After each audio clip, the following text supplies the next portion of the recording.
అందరికీ నమస్కారం. కథలోకి వెళ్లే ముందు మన ఛానల్ని సబ్స్క్రైబ్ చేసుకునే వాళ్ళు ఎవరైనా ఉంటే తప్పకుండా సబ్స్క్రైబ్ చేసుకోండి. పెళ్లిలో ఆ జంటను చూసి అంతా ముచ్చటపడ్డారు. అందానికి ఒకరికొకరు తీసిపోరు. అతను 6 అడుగుల పొడవు ఉంటే ఆమె 5 అడుగుల 7 అంగుళాల ఎత్తు. ఒడ్డు పొడవు ఉండవలసిన దానికి సరిసమానంగా ఉన్నారు. తెల్లని తెలుపుతో పోతపోసిన బంగారు బొమ్మలా ఉన్నారు. పెళ్లి బట్టల్లో ఆ అలంకరణలో ఇంకా మెరిసిపోతున్నారు. అందరి కళ్ళు వాళ్ల మీదే ఉన్నాయి. ఆ పెళ్లి జరగడానికి ముఖ్య కారణమైన సాగరిక అంతా తానే తిరుగుతూ వచ్చిన వారిని సంభాళించుకుంటూ పెళ్లికూతురు పక్కనే ఉంటూ పెళ్ళికొడుక్కి సలహాలు చెప్తూ నవ్వులు పువ్వులు రువ్వేలా చేస్తుంది. పెళ్ళికొడుకు మనీష్కి పెద్దమ్మ కూతురు, ఇటు పెళ్లికూతురు ఆరతికి వదిన వరుస. ఆ సంబంధాన్ని కుదిర్చి పెళ్లి పెద్దయింది. పెళ్ళైన 3 రోజుల తర్వాత పెళ్లికూతురు ఇంటి దగ్గర కాకుండా తన ఇంట్లో శోభనం జరిగేలా ఏర్పాటు చేసింది. కొత్త జంటకు ప్రైవసీ ఉండదని అలా ఏర్పాటు చేసింది. ఆ ఇల్లు పెళ్ళింటికి పక్కిళ్ళే. సువాసన విరజిమ్మే మల్లెల మాలలతో మంచాన్ని అలంకరించింది. పెళ్లికూతురుని తనే ప్రత్యేకంగా అలంకరించింది. ఆ రోజు కోసమే తెచ్చిన తెల్ల చీరను మ్యాచింగ్ జాకెట్ను కట్టించింది. మల్లెమాలను జడ నిండా తురిమింది. బట్టల నిండా ఫ్రెంచ్ పర్ఫ్యూమ్ స్ప్రే చేసింది. పెళ్లికొడుకును కూడా చూసి ఓకే చెప్పింది. ముహూర్త సమయం అయ్యింది. కొత్త జంటను తీసుకువచ్చారు. పురోహితుడు మంత్రాలు చదివి అక్కడున్న ముత్తైదు జంటలకు తాంబూలాలు ఇప్పించి వాళ్ళ చేత ఆశీర్వచనాలు చేయించి తను ఆశీర్వదించి బయట గడివేస్తూ, అమ్మాయి ఇక్కడ కోతిమూక ఉంది, తలుపులన్నీ బిగించుకోండి అరిచి చెప్పి అందరి వంక చూసి నవ్వాడు. మా గొప్ప పని చేశారు పంతులు గారు అందో ప్రౌఢ. ఆమెకు ఆ శోభనం చూడాలని కోరికగా ఉంది. కోపం రాదా మరి? బయట గదిలో సాగరికని పెళ్లికూతురు ధైర్యం కోసం పడుకోమన్నారు. కానీ కథ ఇక్కడే తిరగబడిందని వాళ్ళకి తెలియదు. 2 రాత్రులు గడిచాయి. టిఫిన్ తిన్నాక మనీష్ బట్టలు సర్దుకోసాగాడు. సాగరిక తెల్లబోయి ఎందుకు రావని సర్దుతున్నావు అని అడిగింది. ఆమె వంక ఒకసారి చూసి ఏం మాట్లాడలేనట్టుగా నిట్టూచి మౌనంగా తన పనిలో పడిపోయాడు. అరే, అడిగేది నిన్నే, చెప్పవేంటి? ఏం జరిగింది? చెప్తేనే కదా తెలిసేది. స్వరం హెచ్చించినా అనునయంగానే అడిగింది. ఏదో చెప్పాలని నోరు తెచ్చాడు. ఎవరో వస్తున్న చొప్పుడు కావడంతో మౌనంగా బ్యాగ్ని భుజాన్ని తగిలించుకుని, వస్తానక్క, సెలవు క్యాన్సిల్ అయ్యింది, అర్జెంటుగా బయలుదేరి రమ్మన్నారు, ఆఫీస్లో ప్రాజెక్టు ప్రాబ్లంలో పడిందట అంటూ అడుగు ముందుకు వేశాడు. ఒరేయ్, హనుమంతుడి ముందు కుప్పిగంతులు వేయకు. నువ్వే సైన్యంలో పనిచేయడం లేదు, చేసేది సాఫ్ట్వేర్ ఉద్యోగం. నువ్వు 1 నెల రోజులు సెలవు పెట్టిన సంగతి తెలుసు. అన్ని రోజులు ఎందుకురా అంటే హనీమూన్కి వాటికి ఆ మాత్రం ఉండొద్దు అని చెప్పావు కదా. ఇప్పుడేమో కొంపలు మునిగిపోయినట్టు చెప్తున్నావేంటి అంది సాగరిక. నిజమక్కా, లేకుంటే ఇంత అర్జెంటుగా నేనెందుకు వెళ్తాను? నన్ను వెళ్ళని బతిమాలుతున్నట్టుగా అన్నాడు. వెళ్తున్నట్టు మీ ఆవిడికి మావగారికి చెప్పావా? ఏమన్నారు? అనుమానంగా అడిగింది. లేదు. అయినా వాళ్ళకెందుకు చెప్పడం? వెళ్ళాక అర్జెంట్ పని ఉండి వెళ్ళిపోయాడని, మీకు చెప్పమన్నాడని, ఏమీ అనుకోవద్దని చెప్పమన్నాడని చెప్పు. ఇప్పుడు నన్ను వెళ్ళని ప్లీజ్. అదేదో నువ్వే చెప్పొచ్చుగా. నేను చెప్పాననుకో నా కాపురానికి ఎసరు తెస్తుంది. నువ్వు పనుందని వెళ్ళావని చెప్పాననుకో, నీకు ఆ మాత్రం ఇంగిత జ్ఞానం లేదా? 3 రాత్రులు కాకుండా ఎవరైనా పొలిమీద దాటుతారా? అతనికి తెలియకపోతే నువ్వు చెప్పవచ్చు కదా. పక్క ఇల్లే కదా. అల్లుడు వెళ్తుంటే మాకు చెప్పకుండా పంపడం ఏంటి? మా లోపమేంటి అని అన్నారనుకో, నేనేం చెప్పాలి? కనుక చెప్పేదేదో నువ్వే చెప్పేసి వెళ్ళు ఖచ్చితంగా అంది. నాకు భయంగా ఉందక్క, ఏం చెప్పలేకపోతున్నా, సిగ్గేస్తుంది, నన్ను వెళ్ళని ప్రాధేయపడ్డాడు. అతని ముఖాన్ని నిదానించి చూసింది సాగరిక. ముఖం వాడిపోయినట్టు అనిపించింది. అదేంటి, శోభనం రాత్రులో నిగారింపు రావాల్సిన కుర్రాడు ఇలా పారిపోవడం ఏంటి? ఏదో జరిగింది. అది కాదురా తమ్ముడు, ఇలా కూర్చో, నీ ఇష్టం, వెళ్ళిపోదువు గానిలే. అది సరే, నీ ముఖం ఇలా వాడిపోయిందేంటి? నీరసం కొట్టొచ్చినట్టు కనిపిస్తుంది. ఒంట్లో బాలేదా? డాక్టర్ని పిలిపించనా? అనునయంగా అంది. మనీష్ 1 నిమిషం మౌనంగా ఉండిపోయాడు. అక్క, నీకెలా చెప్పాలో అర్థం కావడం లేదు. సిగ్గుగా ఉంది. నాకు భయం వేస్తుంది. 1 క్షణం ఉండాలనిపించడం లేదు. ఇంతకంటే నేనేం చెప్పలేను. నన్ను పోని బ్యాగ్ అందుకుంటూ అన్నాడు. ఆ బ్యాగ్ని విసిరికొట్టి అప్పటినుండి చూస్తున్నాను. చెప్పిందే తిప్పి తిప్పి చెప్తున్నావు. అసలు నీ బాధేంటి? ఎవరో ఒకరికి చెప్పుకుంటేనే కదా అది తీరేది. ఏం చెప్పాలి? నీ మరదలు మామూలు ఆడది కాదు. ఇలాంటి వాళ్ళుంటారని కూడా నాకు తెలియదు. నా గురించి తనేమనుకుంటుందో తెలియదు. అసలు నా గురించి పట్టింపే లేదు. ఎంతసేపు తన పని అయిపోవాలి. మళ్ళీ మళ్ళీ అదే. మరో ముచ్చట లేదు. అస్తమానం అదే పని. కావాలంటే నాకు అర్థమైందా? ఇంకా విడమర్చి చెప్పడం నా వల్ల కాదు తల వంచుకుని అన్నాడు. ఆ మాటలు విని ఆశ్చర్యపోయింది. ఎక్కడైనా మగవాడి గురించి, అతని మొరటితనం గురించి, పెట్టిన బాధ గురించి చెప్తారు. ఇదేదో రివర్స్లో ఉందే అని అనుమానంగా చూసి కొంచెం అర్థమైంది. కానీ పూర్తిగా కాలేదు. అంటే ఆరతి ఆడపిల్లలా ప్రవర్తించడం లేదా? అంటే నిన్ను లెక్క చేయడం లేదా? నీ చేత ఏమైనా పనులు చేయించుకుంటుందా? అంటే కాళ్ళు నొక్కించుకోవడం, మాలిష్ చేయించుకోవడం లాంటివి. అబ్బా, అడిగిందే అడిగి నా ప్రాణం తీస్తున్నావు. సరే, సిగ్గు విడిచి మొత్తం చెప్పేస్తున్నాను విను. మొన్నటి రాత్రి శోభనం గదిలో మీరంతా వెళ్ళాక మీరిచ్చి వెళ్ళిన పాల గ్లాస్ పట్టుకుని నిలబడి ఉంది. సిగ్గుపడుతుందేమో అనుకుని నేను దగ్గరకు వెళ్ళాను. అంతే, ఆ గ్లాసును అవతలికి విసిరికొట్టి నన్ను గట్టిగా అల్లుకుపోయింది. నాకో క్షణం అర్థం కాలేదు. ఏమైనా బాధపడుతుందేమో, అది చెప్పాలనుకుంటుందేమో అనుకున్నాను. అదేం కాదు, నన్ను తన కౌగిల్లో నలిపేసింది. బ్రహ్మచారినే కాబట్టి తనలా చేసేసరికి మజాగానే అనిపించి నేను గట్టిగా హత్తుకున్నాను. అంతే, తనింక రెచ్చిపోయింది. తన అదరాలను నా పెదాల మీదుంచి గాఢంగా ముద్దులిచ్చేసింది. ఇబ్బందిగా అనిపిస్తున్న కోరిక రెచ్చి ఉంది కాబట్టి సహకరించాను. మంచం మీదకు తోసి అమాంతం నా మీద పడిపోయింది. ఆ వేళ్ళో మజాగానే అనిపించి ఆమెను గట్టిగా కౌగిలించుకున్నాను. కౌగిలి సడలకుండానే గిర్రున కిందకు వచ్చి నన్ను అమాంతం పైకి తెచ్చుకుంది. తప్పక సహకరించాను. ఆ బిగి కౌగిలి విడవకుండానే మా మొదటి సమాగమం జరిగిపోయింది. వేడిలో అలా చేసి ఉంటుంది, ఇంకా మామూలుగానే ఉంటుంది అనుకున్నా. అంతలోనే మళ్ళీ అదే ఉరవడి మొదలైంది. ఆ రోజు నన్ను పడుకోనివ్వలేదు. మలి రాత్రి కూడా మార్పు లేదు. నేను స్తబ్దుగా ఉంటే నన్ను రేప్ చేసినంత పనిచేసింది. అక్క, నాకు భయం వేస్తుంది, నేను వెళ్ళిపోతాను. సమస్య నీకు అర్థమైంది కదా? సిగ్గుతో అతని ముఖం కందిపోయింది.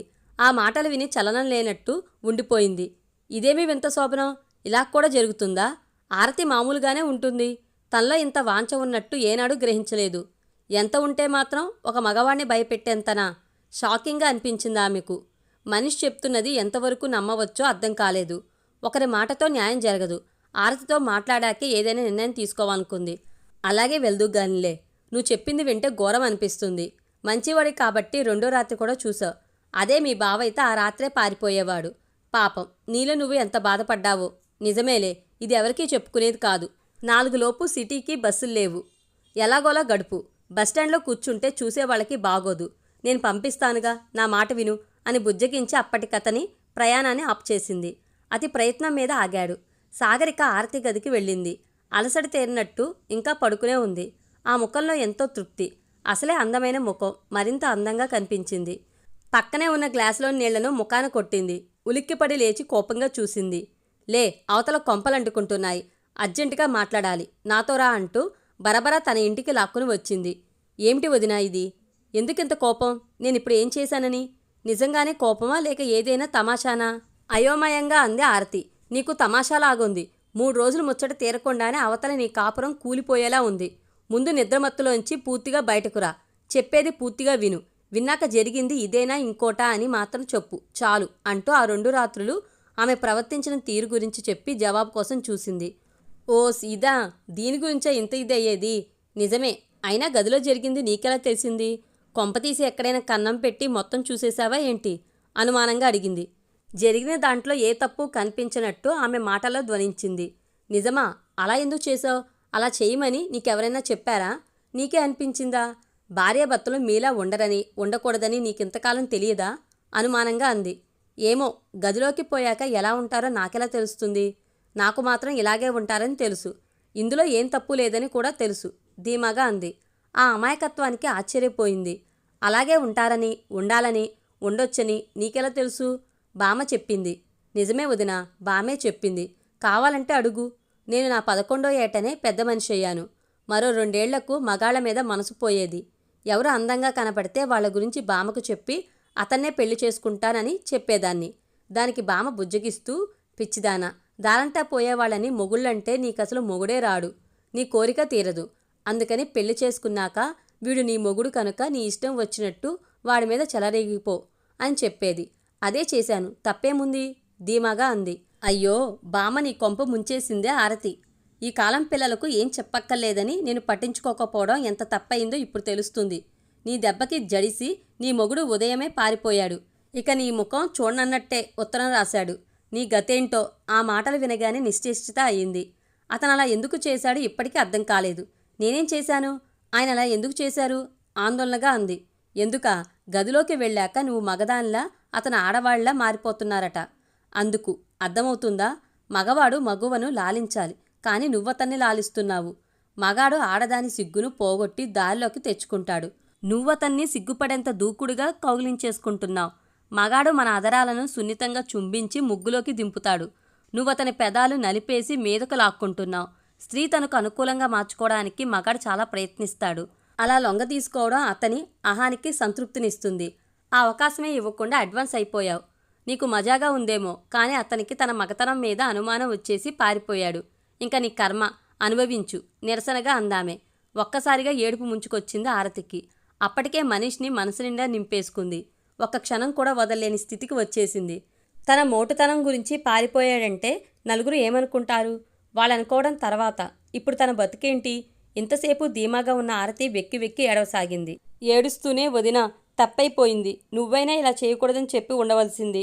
బామ్మ మాటలు విని మొగుడందుకే ఉంటాడనుకుని అలా చేశాను తప్ప అది ఇలా పరిణమిస్తుందని తెలియదు. ఇప్పుడు నువ్వే మా కాపురం కాపాడాలి. చెప్పు, నా తప్పును సవరించుకుంటాను వెక్కుతూనే అంది. ఒక సంగతి చెప్తా విను. నీలాంటి కొంతమంది స్వేచ్ఛగా ఉండాలనుకుంటారు. అలా ఉండే ఆడదాన్ని మగవాడు ఎక్కువ కాలం భరించలేడు. అలా డామినేషన్ చూపించే ఆడదంటే భయపడిపోతాడు.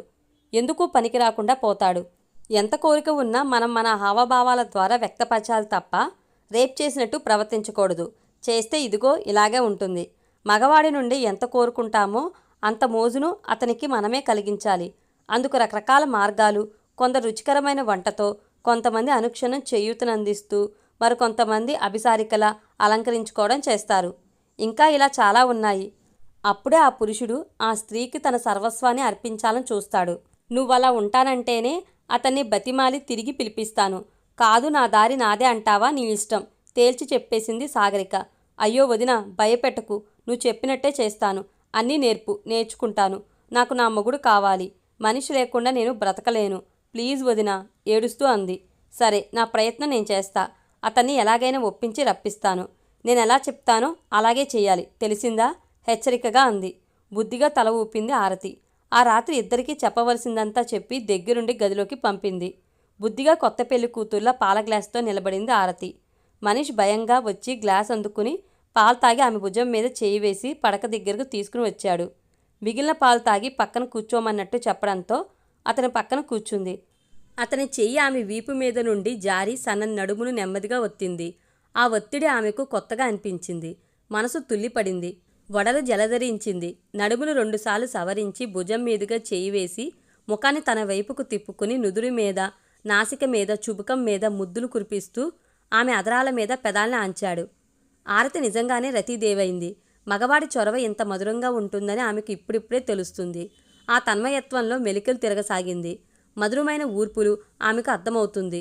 నిన్న మొన్నటి చొరవతో తను అనుభవించిన తృప్తి కంటే ఇదే చాలా బాగుందని మనసులోనే తనకో మంచి మార్గం చూపించిన వదినకు నమస్కరించింది.